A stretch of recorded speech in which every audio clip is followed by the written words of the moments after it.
चलो आज एक ऐसी जगह चलते हैं जहां हवा भी चीखती है, दीवारें भी कहानियां सुनाती हैं और जमीन आज भी खून से लाल है। ये कहानी किसी जंग के मैदान की नहीं, ये उस बाग की है जहां लोग अपने हक की बात करने आए थे और लौटे ही नहीं। 13 अप्रैल 1919 जलियांवाला बाग, एक तारीख जो सिर्फ कैलेंडर में नहीं दर्ज बल्कि करोड़ों दिलों पर एक जख्म बनकर उभरी। बैसाखी का जश्न चल रहा था, बच्चे खेल रहे थे, बुजुर्ग दुआएं दे रहे थे, लेकिन तभी इतिहास का सबसे बेरहम किरदार जनरल डायर वहां आता है और एक बाग को कब्रिस्तान में बदल देता है।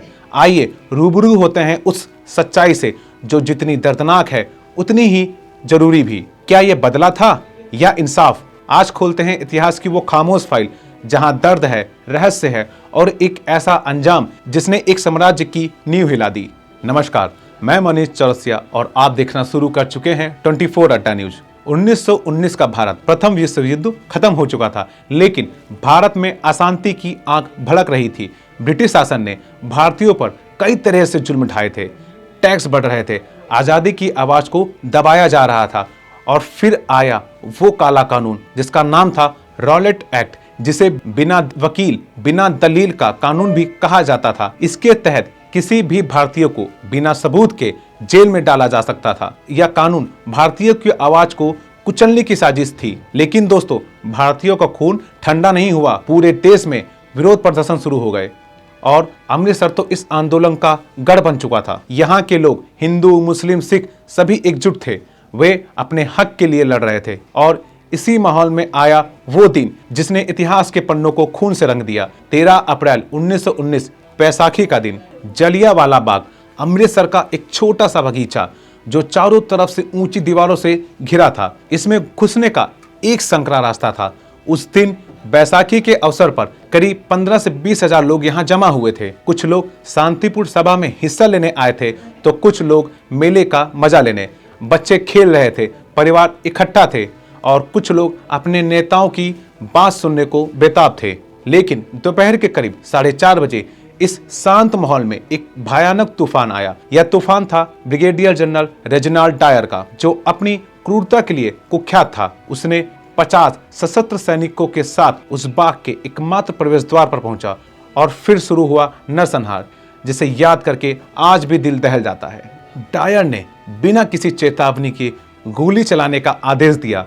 गोलियां बरसने लगी, लोग चीखने लगे, भागने की कोशिश करने लगे, लेकिन उस बाग का एकमात्र रास्ता बंद था।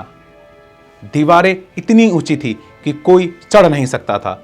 लोग एक दूसरे पर गिर रहे थे, बच्चे माओ से बिछड़ रहे थे, बूढ़े, जवान, औरतें, कोई नहीं बचा। वहां मौजूद एक कुआं, जिसे आज भी जलियांवाला बाग में देखा जा सकता है, वह लोगों की आखिरी उम्मीद बना। कई लोग अपनी जान बचाने के लिए उसमें कूद गए, लेकिन वहां भी मौत ही उनका इंतजार कर रही थी। सिर्फ 10 मिनट में डायर ने 1650 राउंड गोलियां चलाई।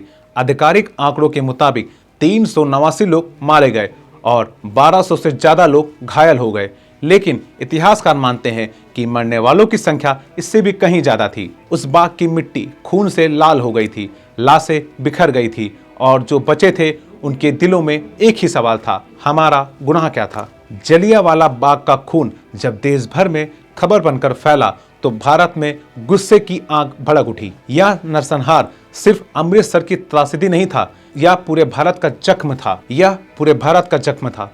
महात्मा गांधी ने इस घटना को देखकर असहयोग आंदोलन की शुरुआत की। महात्मा गांधी ने इस घटना को देखकर असहयोग आंदोलन की शुरुआत की। रविंद्रनाथ टैगोर ने ब्रिटिश सरकार की दी हुई नाइटहुड उपाधि को लौटा दिया और हर भारतीय के मन में एक ही नारा गूंज रहा था, आजादी। लेकिन दोस्तों, आपको जानकर हैरानी होगी कि ब्रिटिश सरकार ने इस हत्याकांड को जायज ठहराने की कोशिश की। डायर को सजा नहीं दी गई, बल्कि उसे हीरो की तरह पेश किया गया। लंदन में कुछ लोगों ने इसके लिए चंदा तक इकट्ठा किया, लेकिन सच को दबाया नहीं जा सकता था। जलियांवाला बाग की चीखें दुनिया तक पहुंची और भारत ने आजादी की जंग और तेज हो गई। यह वो दौर था जब भारतीयों ने ठान लिया था कि अब गुलामी की जंजीरें तोड़नी ही होंगी। लेकिन इस कहानी का एक और पहलू बाकी था, बदला। एक ऐसा बदला जो 24 साल बाद पूरा हुआ। अब हम आते हैं इस कहानी के उस हिस्से पर जिसने जलियांवाला बाग के जख्मों को कुछ हद तक राहत दी थी।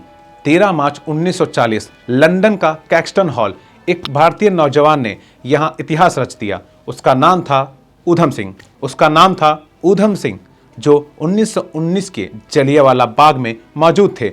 उन्होंने अपनी आंखों से वह खौफनाक मंजर देखा था। उस दिन उनके दिल में एक आग सुलगी थी। उन्होंने कसम खाई थी कि वह नरसंहार के जिम्मेदार लोगों को सजा देंगे और उनका निशाना था माइकल ओडायर, जो 1919 में पंजाब का गवर्नर था और जिसने डायर को खुली छूट दी थी। ऊधम सिंह ने 24 साल तक इंतजार किया। वह लंदन पहुंचे। उन्होंने माइकल ओडायर का पीछा किया और फिर उस दिन जब ओडायर कैक्सटन हॉल में भाषण दे रहा था, ऊधम सिंह ने अपनी पिस्तौल निकाली और गोली चला दी। माइकल ओडायर वहीं ढेर हो गया। ऊधम सिंह ने भागने तक की कोशिश नहीं की। उन्होंने कहा, मैंने देश के लिए यह किया है, मुझे कोई पछतावा नहीं। 1940 में उन्हें फांसी दे दी गई, लेकिन वह हार नहीं माने। उन्होंने जलियांवाला बाग के शहीदों की आत्मा को शांति दी और दुनिया को दिखाया कि भारतीयों का खून कभी ठंडा नहीं होता। दोस्तों, जलियांवाला बाग की कहानी सिर्फ खून और बदले की कहानी नहीं,